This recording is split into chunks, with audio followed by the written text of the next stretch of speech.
Today in Irvine, a chemical threat in Garden Grove, budget mysteries at City Hall, a cold brew shakeup at Taco Bell, and a big softball Saturday across Orange County. I'm Dean Bark. Welcome to the City Report with Dean Bark from Irvine, California. Let's open with the big one. Garden Grove is under a significant safety response after a malfunction in a chemical tank at an aerospace plant forced evacuations for roughly 40,000 residents. The company involved, GKN Aerospace, a global manufacturer with sites in a dozen countries, reported a tank containing methyl methacrylate, which is a flammable, toxic chemical commonly used to make acrylic plastic. The concern was heat in the tank, driving a dangerous vapor release and the potential for an explosion. Here's the latest scoop. May 20th started with an initial vapor release tied to rising temperature. By May 24th, crews switched on the overhead sprinkler system to cool the tank. Evacuations were ordered and then lifted 3 hours later.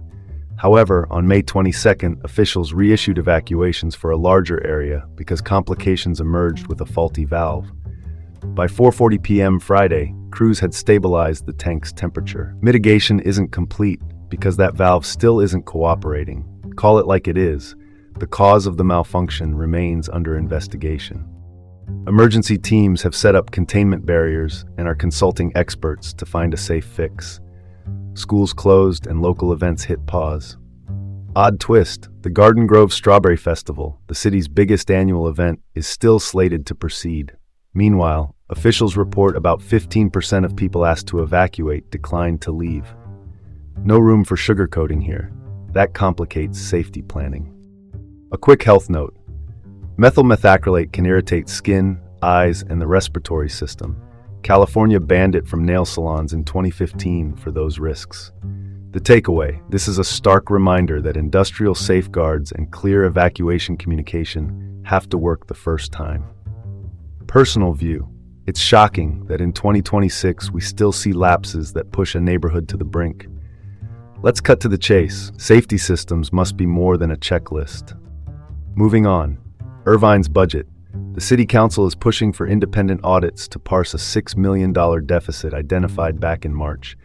Councilmember James Mai rolled out a 10-point transparency plan. It targets a closer look at how federal funds from 2021 through 2025 were used, checks the costs of City Hall renovations, and reviews other big-ticket projects. Mayor Larry Agron was hesitant at first, but now backs the audits, emphasizing accountability for taxpayer dollars. The pressure point is long-term. Without course correction, the shortfall could swell to $47 million by 2030. Time to dig into the details. Audits can surface inefficiencies and give the city options before cuts or fees do the talking. Personal opinion, ignore this deficit and we risk a financial mess by 2030. Well, that's one way to look at it, but the spreadsheet won't balance itself. Let's pivot to the next story. Taco Bell's Live Más Cafés, the chain's remodeled, beverage-forward locations, just added cold brew to the menu. The coffee, made from air-roasted Arabica beans grown in Latin America, comes with options like vanilla cream, caramel dulce, and a purple velvet-style cold foam. And yes, it launched on May 21st with select promos tied to the rollout. Surprise twist. Despite cold brew's popularity, it's exclusive to Live Más Cafés, not the roughly 9,000 traditional Taco Bell locations. Now that's worth discussing. It's a bold play for coffee purists from a brand better known for late-night tacos. Personal view, this move into coffee might just brew up new business, especially if the foam tastes as good as the marketing looks. Shifting gears, high school softball. The CIFSS, the California Interscholastic Federation Southern Section, stages its semifinals Saturday with 9 Orange County teams in the mix. In Division I, La Habra, seeded 16th, is chasing its first section final appearance since 1982. Gissera draws a tall order against Norco High School, a perennial powerhouse.